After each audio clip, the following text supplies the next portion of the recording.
So, good afternoon. Good 12 noon to you. Hi, Larry. Hey. This is John Firth, and we're going to be talking today about what keeps a CEO up more at night. Is it customers or is it employees? And I've actually asked a couple or gotten into the conversation with a few clients, and believe it or not, they don't really have an answer. But I think we have some pretty good ideas and maybe even an answer for you. Larry, anything you want to say to introduce yourself really quickly? Well, first of all, thank you for the conversation and inviting me along today. And I appreciate it. I really look forward to this because I've had many conversations this week with CEOs and with business owners concerning this. So I think it's a great topic to talk about, especially when we're hitting an environment of turmoil in the economy. So let's continue. Let's go, John. Thank you. Great. Well, we're gonna start with this. Larry's gonna talk a little bit about the importance of customer centricity, but then I'm gonna take another way of looking at it based on my experience with quite a number of clients. So, Larry, I think everybody agrees that organizations that don't know their customers or clients or consumers often get into trouble. They miss the marketplace. They spend money on products that nobody wants, and so forth. And we have tons of examples of firms that have wiped out. Tell me your view of customer centricity.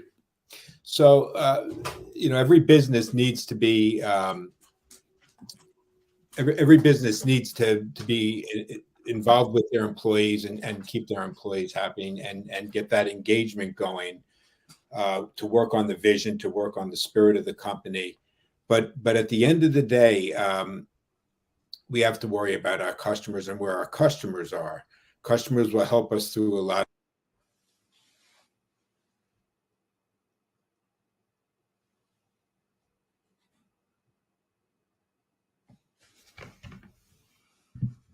Customer centricity is a customer journey, right? So what the customer journey becomes paramount in the lifeline of a business and in attracting and maintaining and growing a business. So when we put our heads down at night to what keeps us awake, it's when we open the doors the next morning. We believe we have our team together and ready to perform, but then who walks through the door is the customer centricity. And the part that I think if you build a they will come, well, are they coming? So that's why I see that the centricity is in the customer corner, because you've built it and you have your business going. You want people to come in. Mm-hmm. So. And interestingly enough, one of the statistics that I throw around is about 70% of all startups fail in the first 2 years, and the number one reason is wrong product for the marketplace. In other words, they haven't really figured out, first of all, who their customer base is, second of all, what they want, and then what it is that they're going to do to fulfill that need or desire. So even in startup phase, or especially in startup phase, the product piece is important, knowing your customers. But even later, we look at companies like IBM that completely missed the ball and went into tailspin and then was revived by Gerstner. We see other companies that hit it right on the market, and Apple that just keeps doing it over and over and over again in very innovative ways. So you see examples along the way. When I was at Sony, Sony had big hits and big disasters. And one of the things that we thought was an issue at Sony, at least me, I was in corporate in Tokyo, was that the Japanese really didn't listen to the other countries, to the rest of the world, and America and the United States being their most important foreign market. There was this constant source of frustration for the American managers and heads of business lines that the Japanese didn't really talk to them or take seriously their input and so forth. And it was always, frightening because we never knew when a product came out if it was actually going to get traction in the USA. And there were a couple of very pissed off heads of the US businesses because of that. And there were some notable disasters. VHS Betamax issue was probably one of the bigger ones, but there were many. But let's talk for a second about employees. Now, if I take the other way of looking at it, you know, we spend a lot of time worrying about employees. And what I've discovered with my people, where we're dealing with all sorts of issues, the people I coach in my Vistage group, my private clients, is I was thinking last night that if I really went through it, who focused very much on customers and were kind of almost hyper aware or always feeling they didn't have enough, they needed to get more, as opposed to those who really thought about the employees and was always worried about employees being happy enough that they'd stay and not be taken from, go to competitors or have headhunters swarming around them.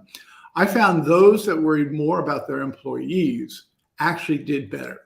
They grew their companies faster, they were stronger, they were more sustainable. Now, these are small companies. So I come back to this thing about startup phase. When you're small, there's that moment where you can't obsess about customers that much. And you need to really worry about your employees because your employees are the face to the customers.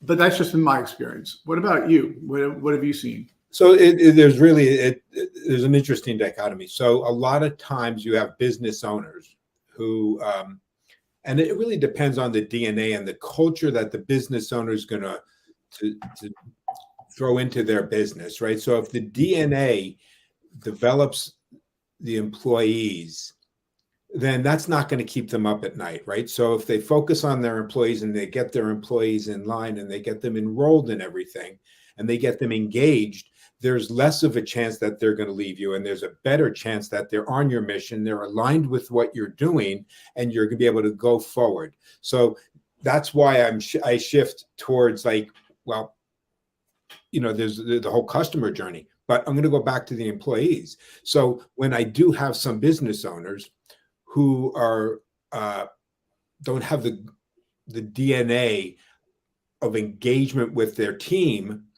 or there's something with their team that's off a little bit, they stay awake at night wondering who's coming to work the next day, right? So, but I think in part the conversation we're having depends not even on the company or the type of business, but on the owner's DNA and the culture that they pre-offer to their business when they're in the startup. Mm-hmm. Right. So if they enroll everyone, it's going to be a lot easier and less of a worry. But if they don't, then they are worried who's going to show up on Saturday when I have it or on Friday. And I know I have a trade show coming and is someone going to take my best salesman away. So I almost point to the CEO or the hiring manager, the C level of a company to say, hey, guys, where's your focus to start? What have you built? What's your culture? And then that will determine really a lot of what your worry is. Yeah, and that's interesting because I was talking to another coach yesterday who was talking about the EOS system and how it's a little bit of a cookbook, but it's the fundamentals, it's culture, it's values, it's mission, all those wonderful things or that really drive an organization. And the way he talked about it is nobody creative, nobody really enjoys business, wants to work from a cookbook. But he said it does make it very clear if those things are not in place, you're going to run into problems all the time. But again, now I'm going to talk on the other side about customers. First of all, there's the fact that without customers, you have no business. But I want to go back. So they have a cookbook, but everyone has their own recipe, and what they determine is the best recipe and what tastes best. Right. And that's sort of where I come back to the DNA. You're right. You can standardize all this stuff, and I am a big proponent of making sure you write it down so that people know, so that there is a clear focus. So I love recipes. That if you have the wrong recipe, it might not taste so good. All right, that's a good way of looking at it. Or if you get the recipe and you don't measure it properly, as we know when you bake, if you put 2 cups of sugar instead of 1, something's going to go wrong somewhere along the way. Agreed. But actually, let's stay on the employee for a second. So the other thing is, I think why I constantly think it might be the customer. It's the customer that the CEO worries about, not the customer, the employees. It's because he's hired or she's hired people to worry about the customer. So that if they know how to hire, i.e., know how to get the right employees, then they can actually, because the CEO has to be able to do this, delegate a lot of that worry to the customers in terms of the actual worrying. I mean, you have to ask yourself, what is it that keeps people up at night? It's usually an issue that they can't find a solution to. Now, if they're having a problem with customers and their marketing folks and the product folks and what have you aren't doing that job, yeah, they're going to start worrying. But I bet you $1 million, because I was there too, I worried less as a CEO about the customers, because it was more like, why are my employees not doing their job? And why aren't we getting where we're supposed to be when that's their job? Now, you can also make bad hires. And it's, again, IBM with Lou Gerstner, he walked in a situation where everything was a mess. The strategy, which is kind of really the customer focused, you have to be constantly aware of the market to build your roadmap and to implement a strategy. That was all over the place. But it was also badly organized, and there was a culture problem, and he ended up firing 25% of the employees. Yeah. So I get that.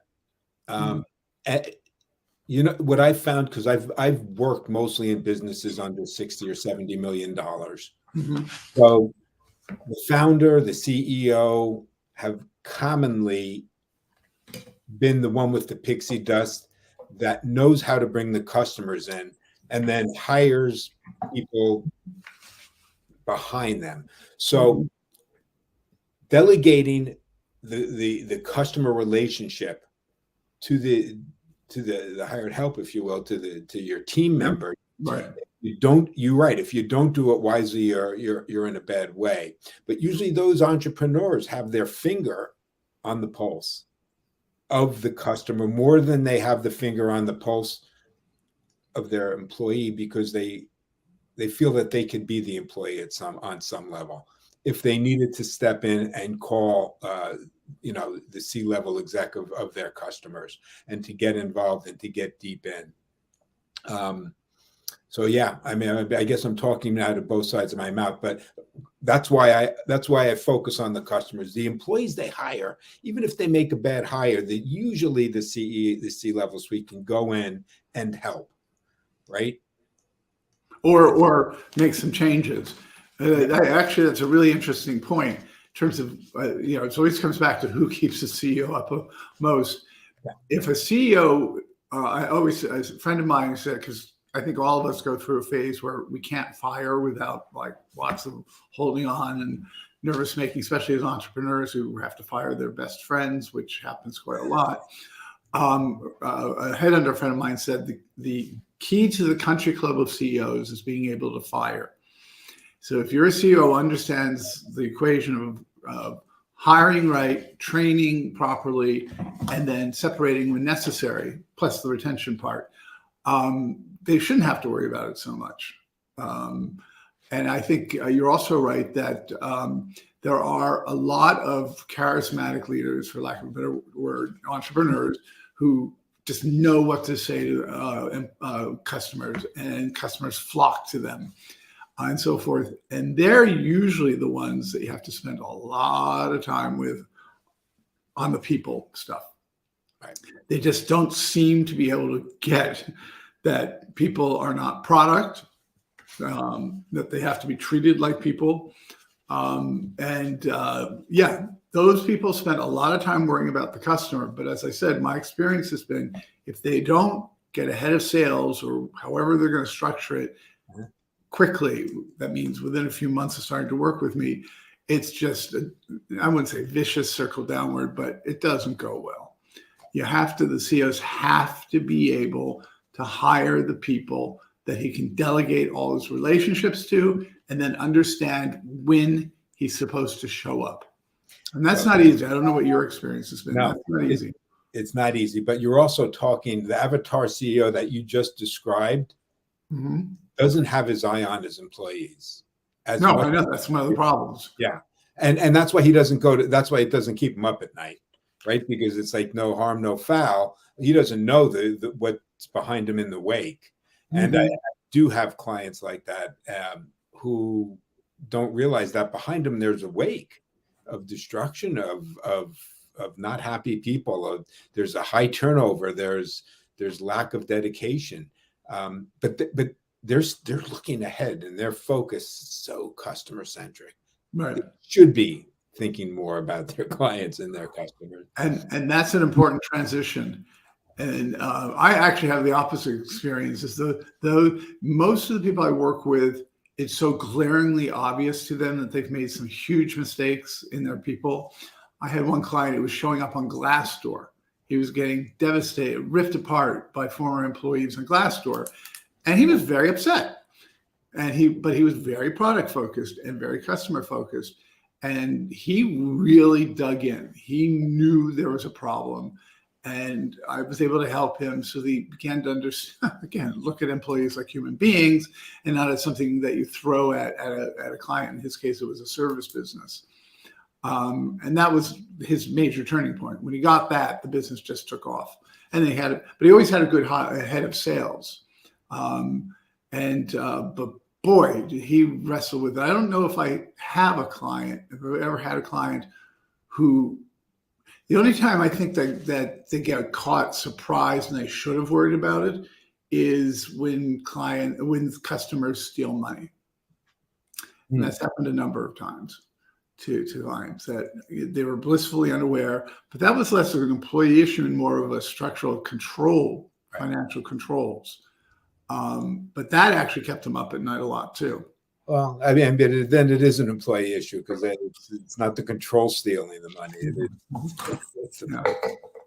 So let me ask you a question, just changing it a tiny bit, is what do you think bothers a CEO, and what bothered you when you were a CEO more, losing a big client, or if you were doing project work as I was, a client having no follow-up work, or losing a key employee? Which kept you more up at night?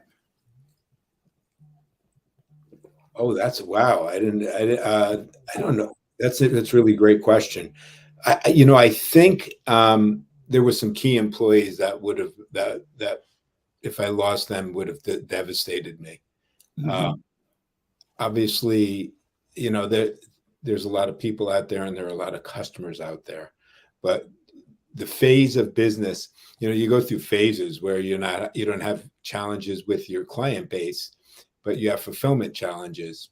You need employees. Right. So at that point, obviously the scale is going to tilt towards the employees. And then the inverse is, well, if your customers are leaving you, or if there's a down cycle, or if there's just a slow season, you need more. They say sales,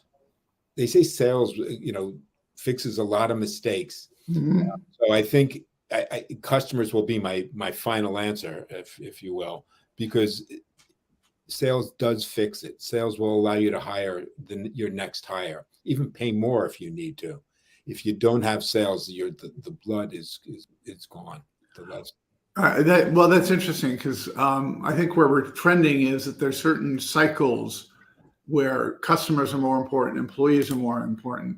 Now, I was a strategy consultant running the U.S. business for a German consulting company, Strategy, very high-end, CEO-oriented.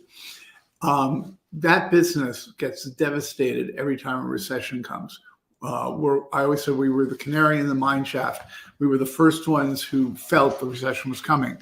The IT folks, technology folks, were the last, because they had big budgets, big projects that would, if it was going to get wound down, you can turn a strategy consultant pretty much off from one day to another. It's hard to turn a whole IT project off at once. Okay. So we would just totally suffer.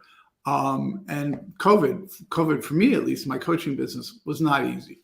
And now I don't have employees, but the thing that got me, and also in the other periods when I first started and couldn't understand what was going on, is it makes my life miserable, because you can't figure out what has to happen. You're stuck in the middle of a recession or COVID.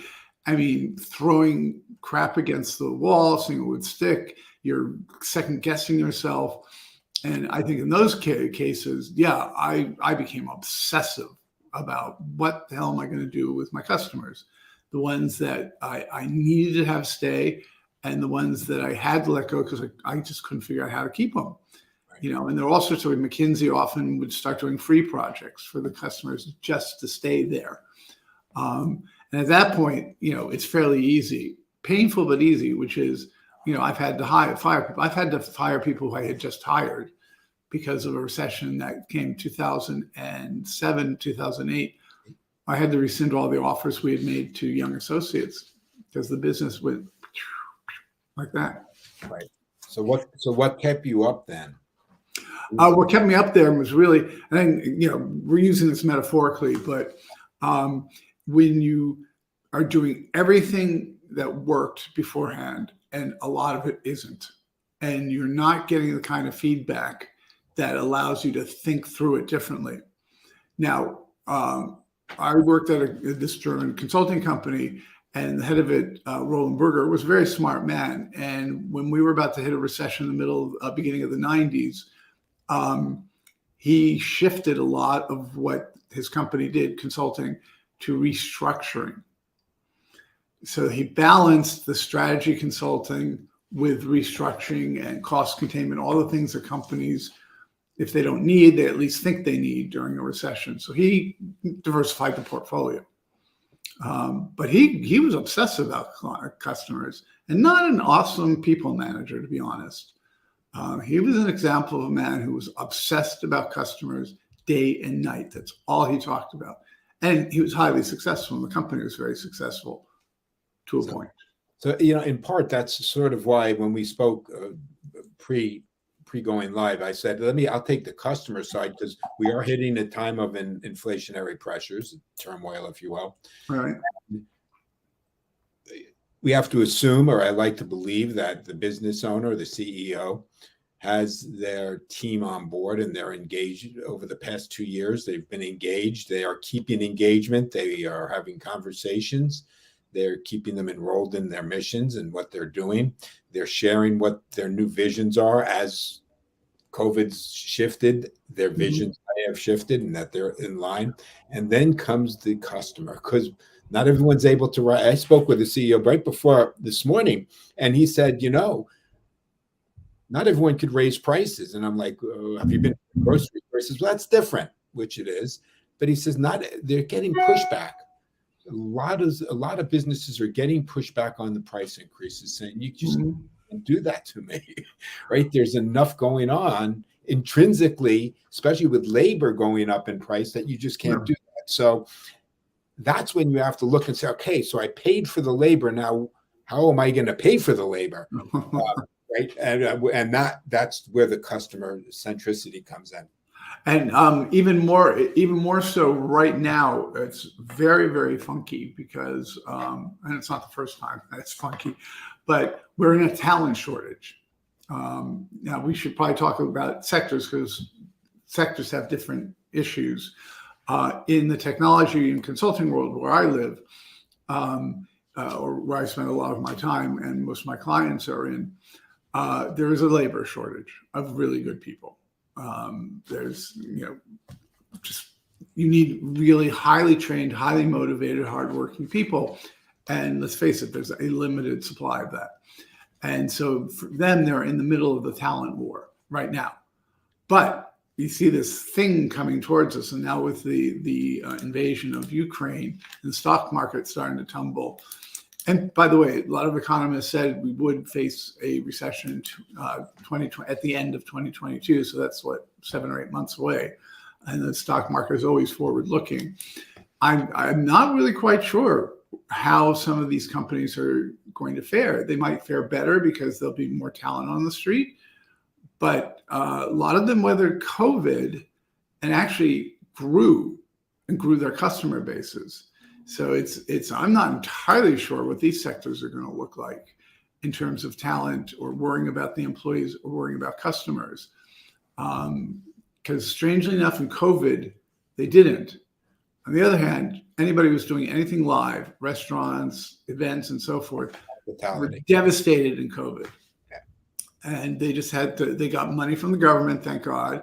They worried a lot about their employees only because they had not enough work. They were able to pay them, but their concern was, are these employees getting what they want? Because let's face it, good employees want to grow, they want to learn, they want to be part of something that's cool and doing stuff. And when you're not doing any stuff, it's hard to keep an employee motivated. So that was my clients who were in that space. Kind of, it was balanced.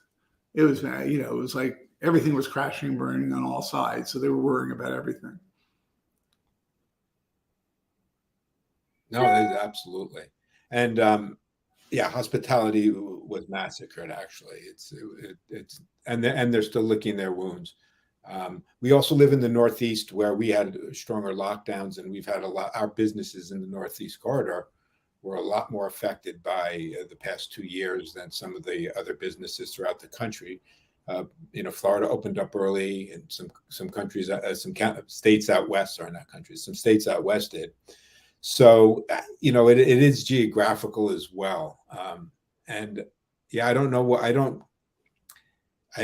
know where we're going to land at the end of the year, because we are in turmoil, because we just shifted a little bit to the economy. The economy is going to drive a lot of what will a business owner worry about? Are they going to all of a sudden say, my business is turning soft, I don't need as many people.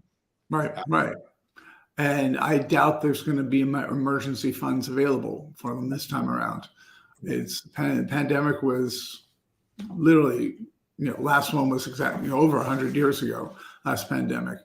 And that was extreme measures. I mean, I actually think for once the government did the right thing, because I don't know what would have happened to the world had there not been government money flowing into people's pockets who otherwise would have no income. And even now, we might as well move to a subject that's related. What you and I started talking about was the general weirdness of how people are feeling right now.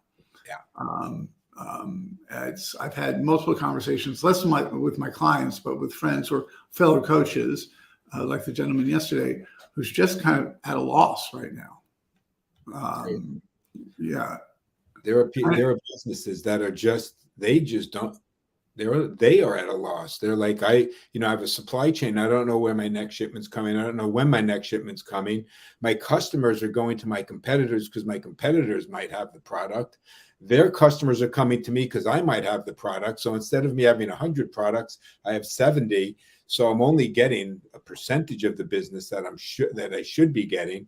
I used to send in a PO to a vendor, and I would wait for the delivery date and follow it up. But now I have to send 8 emails, 9 emails, 10 emails, and then am I going to get it or am I not going to get it? So there are a lot of stresses coming from a lot of places right now, and the geopolitics is just I think for me, the people that I spoke to this week are extraordinarily concerned about the geopolitical situation.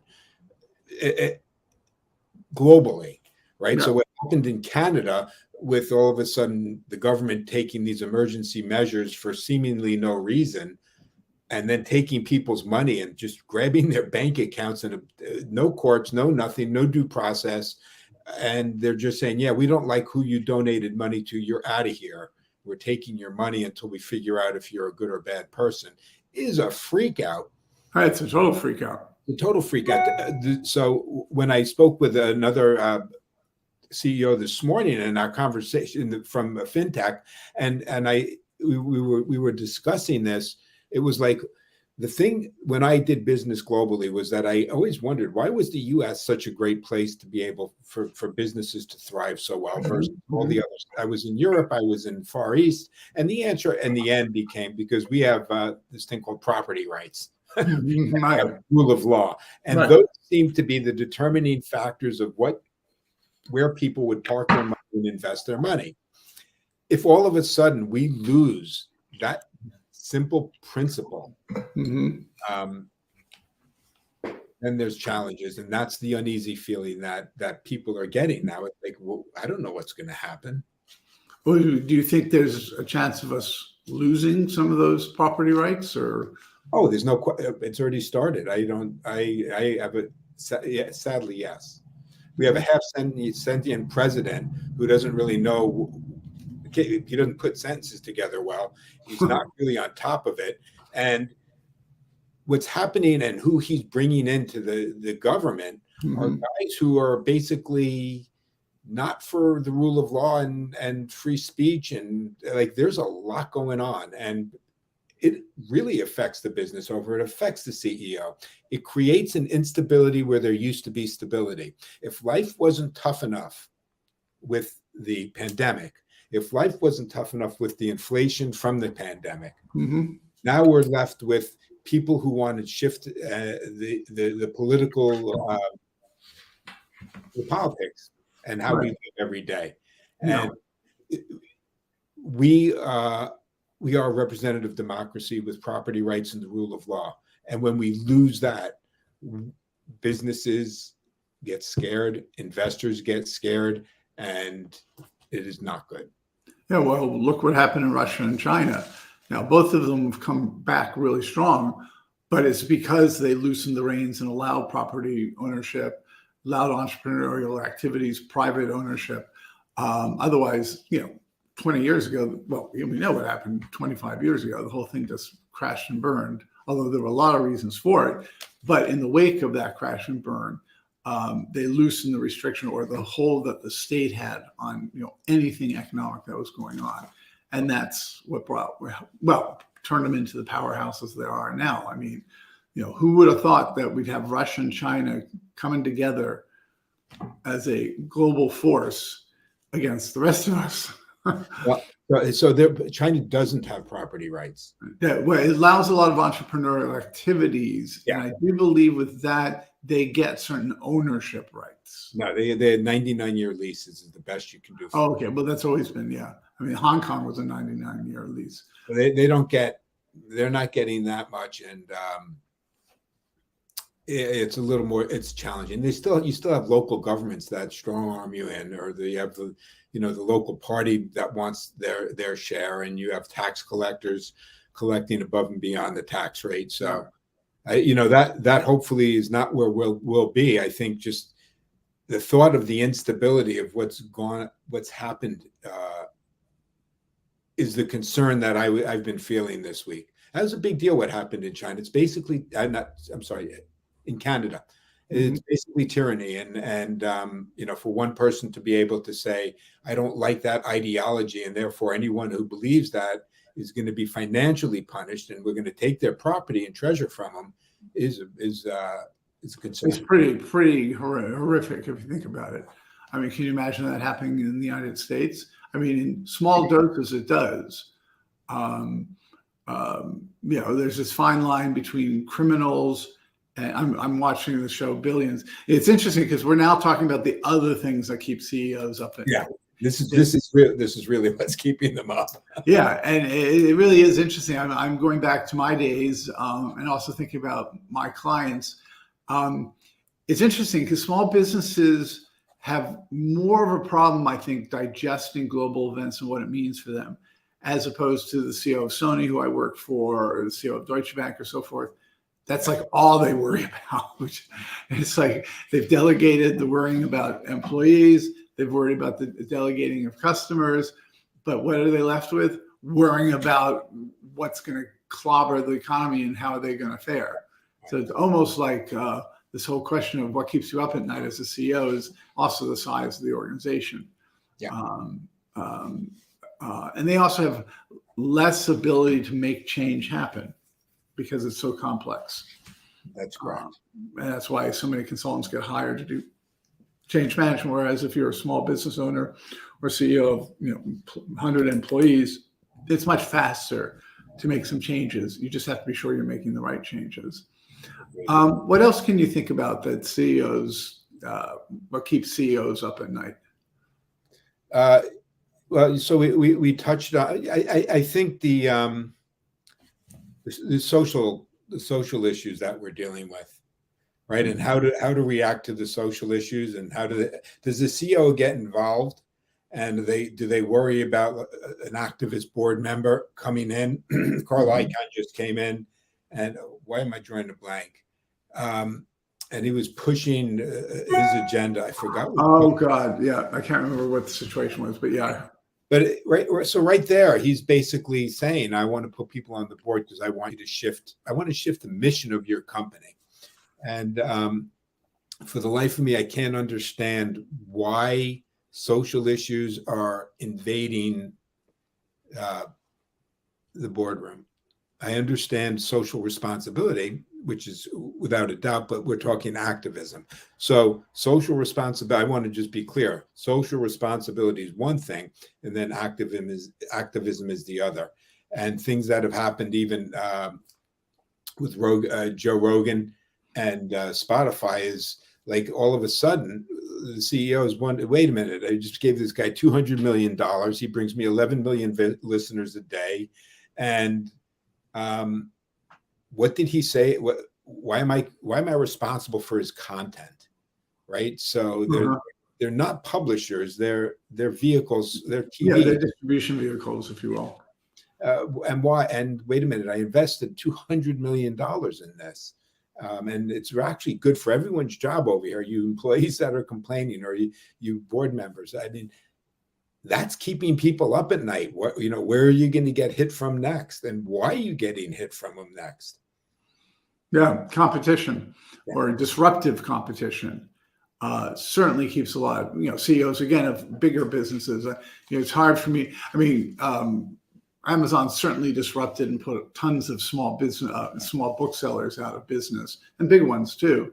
But again, I think it's hard for a small business owner or CEO to see that thing coming. CEOs of bigger businesses, I've discovered, can see it, but they're like deer in the headlights because change is so hard. Xbox completely invaded PlayStation when I was at Sony, among other things. And Sony, there was no strategy to combat them because Microsoft had billions of dollars in cash to spend on the thing. And so they just spent their way to domination, and Sony couldn't keep up. And not that PlayStation has totally disappeared, but it's a shadow of itself from 20 years ago. It was, it defined the category for a long time, and then Xbox just blew it out of the water. But they saw it coming. They knew it was happening. And the difficulty to turn things around, especially when you are not a new CEO, like Gerstner was specifically brought in to turn IBM around. He didn't know much about IBM, but he knew about business. But I'm always amazed at small business people. It's very hard, I think, for them to take seriously something like a disruptive competitive threat or something, because I just find that they really don't talk a lot about what goes on outside of their company. Oh, really? That's been my experience. Yeah, they talk about it, but they don't know really what to do with that information. Is what I've discovered. So I think, in those instances, you go back to the customer journey, right? So many CEOs today are looking at, or C-level people and boards are looking at customer experience, right? CX is a big thing. CX. Mm-hmm. But the truth is, you need to spend as much money and as much concern about customer journey. Right. Because if you don't know where you're going to touch people, the experience is, you don't know if you're putting the experience in the right spot. Mm-hmm. Where's the awareness starting? Where are you touching these people? And then you could worry about the experience, but worry about their experience of their full journey, from the awareness to the discovery to the selection process, mm-hmm. right?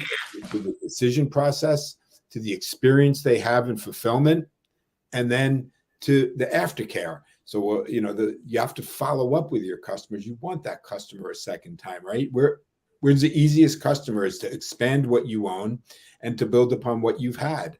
Mm-hmm. And if you're just worried about customer experience, you're losing out. Well, because who delivers the customer experience? People. Whose people? Your employees. Yeah. One of the things, I had a client, very interesting. She was an accountant. I don't think she's listening in, but she was of Russian descent and was born in Russia. And she had a lot of Russian clients here in Brooklyn for accounting. And a lot of them are, not willing to accept the American way of doing things. Some of them are on the edge of being corrupt. And she decided she had to raise prices to sort of weed them out.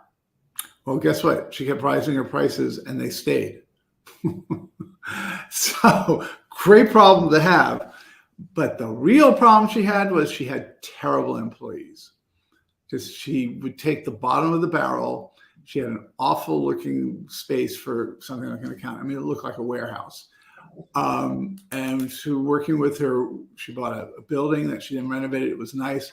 And then finally she bit the bullet and started paying more for her employees, going to the better schools to get employees, recently graduated accountants.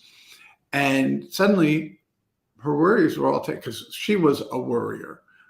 She just constantly, bad clients, verging on potentially corrupt, bad employees who couldn't follow directions, couldn't follow any process. Everything was going crash and burn.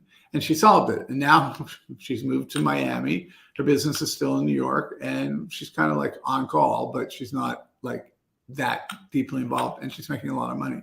So that's another way to look at it, is when you've gotten all your worries sorted out and you really have found the secret sauce, then I think you sleep better at night. Oh, in general. Yeah. No question. And it also depends on what type of person you are. I'm very people centric and driven. So I want to make sure that I have a team, so that when I go out there, my first experience, or the customer's first experience with me is a positive one, because you have only one chance for a first experience, right? You have one chance to make your first impression, and you always want that. So when you build a business, or if you're working in a business, depending on where your focus is where you're going to go sleepless or not. Yeah. I find I'm sleepless when I can't find the answer, when I can't figure to a problem. That's when I get, I get sleepless. I mean, I often have dreams. These days they're not so important. They're more like, what are we going to do about this webinar? But it keeps me up at night. Because if I don't know quite what the topic is or how we're going to structure it and things like that, that keeps me up at night. And when I was running a company, I think the employees kept me up at night, because if you're sued by an employee, you go through a lot of like, what did I do wrong? I had a situation where the lawsuit was completely frivolous. There was nothing documented, but he maintained that we owed him a broker's fee because he moved from Chicago to New York. Nowhere to be seen. My HR person had already left. And I was just like, where is this coming from? Whereas with customers, at least in consulting, you pretty much know why you are no longer there and or why you're there. But I found I was just getting, I would get flummoxed. I was still pretty young, but the whole employee lawsuit thing I understand how it happens and why it happens. But coming back to what we were talking about in terms of the social encroaching on it, it's because if you make a mistake there, one, you could be violating a law with protected classes, but two, an employee lawsuit, I find personally, is more distressing than losing a customer. Coming back to the question I asked 10 or 15 minutes ago. And again, I'm just thinking back through all the things I did. I spent a lot of time worrying that we were fulfilling customer needs. But the answer always was, as you said, listen to the customer. If you really listen to the customer, they will give you the answers. Whereas you can listen to the employees as much as you want, and they still do stuff that you wonder, why are they doing this? Why am I being lost? Why is the project not getting done? Why do I have this feeling that this guy or gal is toxic and not really speaking well of anyone, without putting my finger on it? Yeah, it's actually funny, because I've had hundreds of people work for me, and I don't think I've ever really worried, sleepless. but I've worried sleepless about where the next order's coming from. Ah, interesting. Right. And so it's like, okay, am I going to, I go by the theory, if you build it, they will come. So if you build it, then Right. coming to me is like, okay, are they coming? Are they coming? Are they coming? Right. And I think this is where the maxim of fail often and fail fast comes from. You can do that pretty well with customers and products, because if you plan it out and know where your milestones are, you can tell if you're going to run into problems. And I think that's true of employees too. But I think it takes my experience has been, it's harder for CEOs to learn the story of good employees. How do I find them? How do I retain them, especially in a talent war? The product side, as I said, a startup, when you go bust because the product's not there or it's terrible or you've misjudged it, you'll learn that pretty fast. Yeah, you learn it really quick. Yeah, I mean, you don't really have a choice. When you're not making money, you're not being successful. Yeah, no, it's interesting. I know we only had an hour, or we have an hour. We have a couple more minutes left. Anything else you want to add to the conversation? No, I think we've determined that it really, what keeps you up, what keeps the CEO up is probably more a myriad of things than one or the other. Because if you come in as a CEO and you're a people person and you create a culture that's amenable to your team, you're going to have no problems with your team and you're going to worry about your clients. And the other way is if you're the kind of guy who, the CEO that comes with a product and then brings people to help, that you might worry about your team. Yeah. So, I agree actually 100% on that. Those of my clients who had trouble with their teams were highly product focused, or in one case, this is also interesting. I don't know. He didn't worry about his employees enough to the point where he was making some very bad decisions because he didn't want to be that kind of boss, i.e. fire the weakest links, keep the high performers happy. It was like all one. And it completely fell apart on him. I mean, totally. And I told him it would, and it did, because his high performers started leaving. Right. So he's an example of someone who didn't worry enough about it. And he worried about his customers. So I guess my bottom line is empirical evidence is showing that those who no longer worry about their customers means they have something in place that allows them not to. But the employee thing, I frankly think it never ends. It's just when you think you've figured out the employees, something weird happens. So your best performer goes to a competitor. Your right hand guy, the guy who knows all the secrets, decides to retire, or has an accident, or they just do weird things that you just can't even put your finger on why they're doing that, and that can be toxic. I find that one, you almost can have a recipe book for the customers and the products and the experience, but when it comes to employees, it's amazing still what goes wrong, even when you think you figured it all out. Yeah, there's an interesting, you're bringing something up that's interesting, is that the employees are people and the customers are businesses. Now they're people too. So right. I don't want to, but basically you're dealing with more of a entity. Right. When you're in a B2B world. Now in a B2C world, it's also different because you probably have hundreds of thousands of customers as opposed to B2B where you may have 5 organizations. Right. That's exactly. Yeah, that's actually, we didn't talk about that difference between B2B and B2C. In B2B, I've known consulting companies that have relied on one big customer. Well, guess what happens when that customer decides they just don't need so many consultants? There's always that moment when consultants get thrown out, and that's your biggest client. Well, something tells me you should have worried more about your customer base than you did. Right, exactly. No, the old 80-20 rule, right? You have to be careful. Yeah, well, and you have to, I think the way I'd like to end today's session is talk a little bit about the wise man, the sage, the thing that takes you to the higher level. At some point, you'll learn a lot of the rules, but you'll also learn it's only about people. Everything is about people. And if you can't hook into that very important aspect, empathy, which is knowing how somebody feels, understanding your client, understanding your people. And, there's not for nothing that most of the successful CEOs that I've met have been amazingly intelligent, insightful, and warm people. It's the EQ. It's coming back to this, the EQ. So I think that goes for customers, that goes for employees, that goes for all the, your shareholders, your board. If you can't feel your way into what's going on from a people point of view, you're going to run into trouble in any front. Yeah, no, it's funny because there was someone brought that up again earlier this week, that it was compassion, not empathy, and I actually thought that there's an interesting distinction. I don't know if you want to be compassionate as much as empathetic. I think we talked about. I had the same conversation. Wasn't you and I? No, it was the same conversation.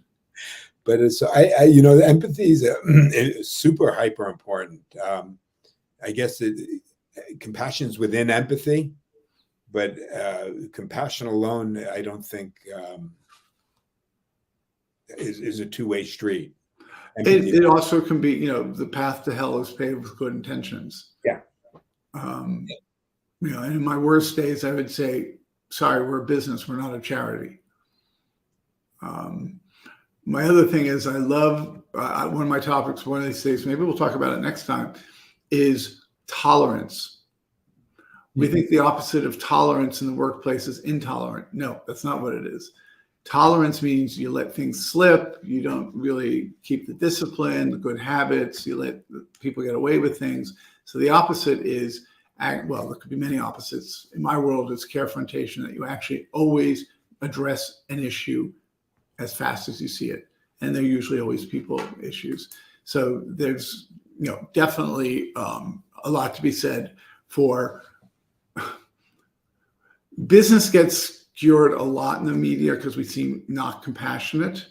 But what they don't understand is it's not that we're not being compassionate. It's just that there are certain things that are more important than being compassionate. Discipline, good habits, and so forth. And that can make some people look like taskmasters if they don't do it quite right.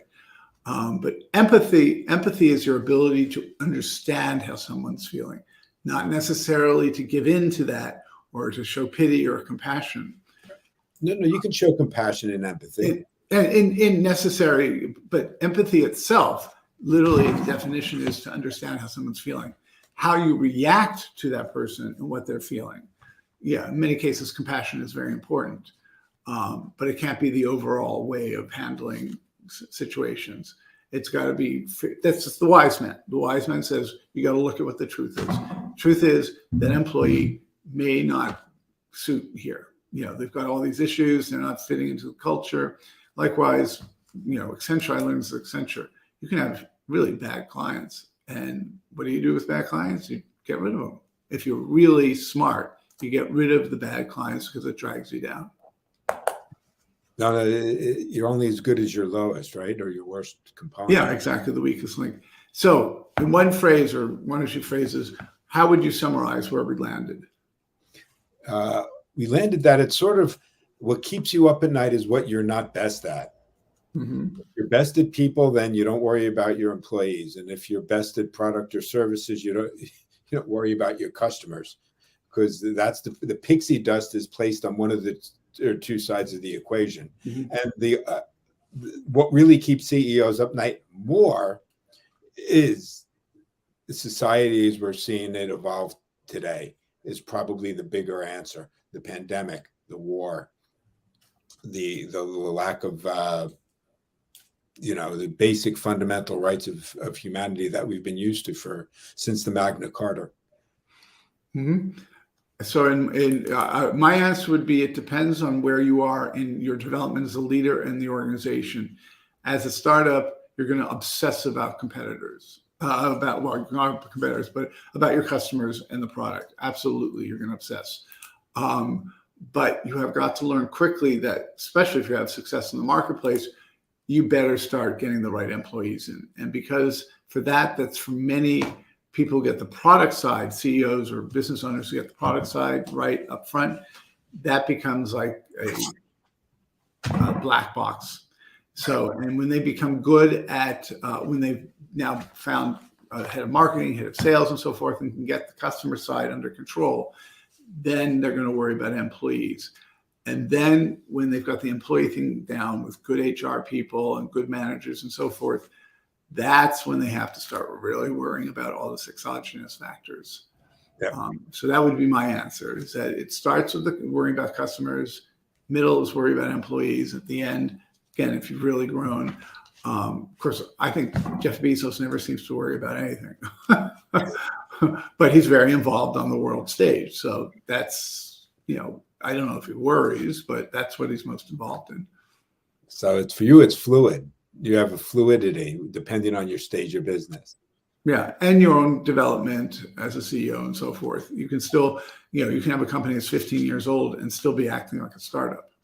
And you can start up and hit it right and suddenly have $100 million in revenue in the first or second year, and then you're not really a startup. So it has a lot to do with the CEO's own trajectory and learning curve. Yep. Hopefully, if you do that, you bring in someone who's run $100 million companies. And who fits with your culture and who you like to work with and so forth. But as usual, it's been great. Thank you, Larry. Thank you. It looks like we're going to be doing the last Thursday of every month. So hopefully we'll keep this routine going, find another interesting, provocative conversation to have. Fantastic. Thank you so much. Thank you.